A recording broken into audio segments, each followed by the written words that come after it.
तो प्यारे बच्चों, आज हम लोग सीखने वाले हैं यूज़ ऑफ वाज वर्ब। तो ठीक है, हम लोग आगे बढ़ेंगे।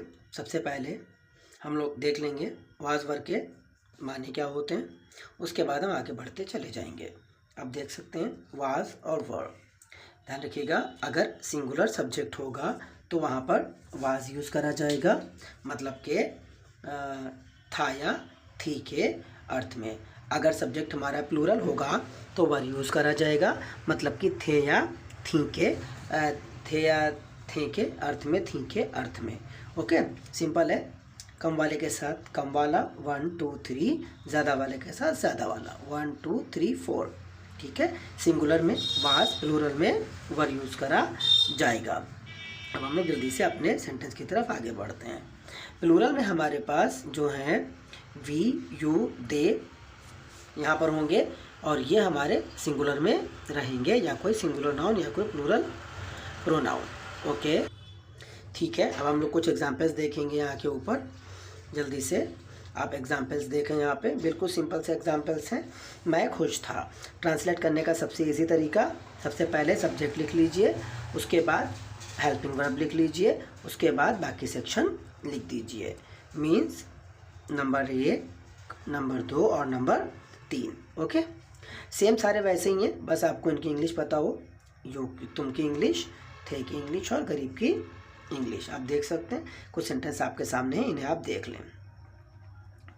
शायद आपको समझ में आ रहा होगा। मैं आगे मूव करता हूँ जल्दी से। देख लें आप थोड़ा सा यहाँ पे सेंटेंसेस को।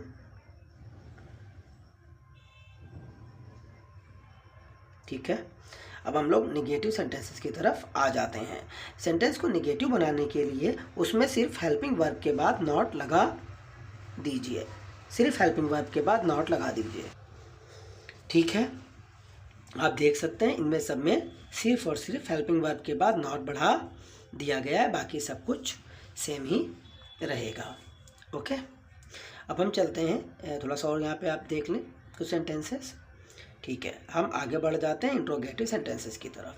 ध्यान दीजिएगा, अगर क्या शब्द बिल्कुल शुरू में आता है तो इंट्रोगेटिव बनाने के लिए सेंटेंस में आने वाले हेल्पिंग वर्ब को सबसे पहले लिख दिया जाता है। ठीक है, अगर क्या शब्द बिल्कुल शुरू में आता है तो सेंटेंस में आने वाले हेल्पिंग वर्ब को सबसे पहले लिख दिया जाता है। जैसे मैं खुश था, तो था की इंग्लिश क्या होगी, वाज को सबसे पहले लिख दिया गया, बाकी सिंपल सेंटेंस बना दिया जाता है। अब हम बात करते हैं कुछ ऐसे सेंटेंसेस की जो आप थोड़ा निगेटिव यहाँ पे और देख लें भी।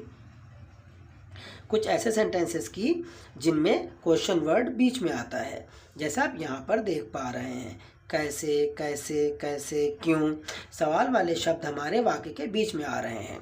इन इंट्रोगेटिव में हम क्या करते हैं, सवाल वाले शब्द को सबसे पहले लिख देते हैं, बाकी इंट्रोगेटिव नॉर्मल बनता है।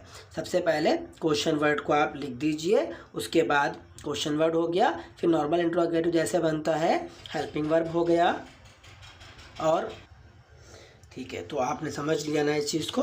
तो सबसे पहले हम क्वेश्चन वर्ड को लिख लेंगे, उसके बाद सेंटेंस में आने वाला हेल्पिंग वर्ब, उसके बाद सब्जेक्ट, उसके बाद आपका जो सेक्शन बचा हुआ होगा। तो आप शायद इसको समझ पाए होंगे। ध्यान रखिएगा, प्रेजेंट और पास्ट में सिर्फ और सिर्फ डिफरेंस जो आपको मिलेगा वो हेल्पिंग वर्ब का मिलेगा, बाकी सेंटेंस सेम ही होते हैं। ठीक है, आप इसकी प्रैक्टिस करें, और अगर कोई दिक्कत होती है तो आप मुझे कमेंट करें, मैं आपको डिटेल में समझाऊंगा, या आपके कमेंट का आंसर मैं ज़रूर दूंगा।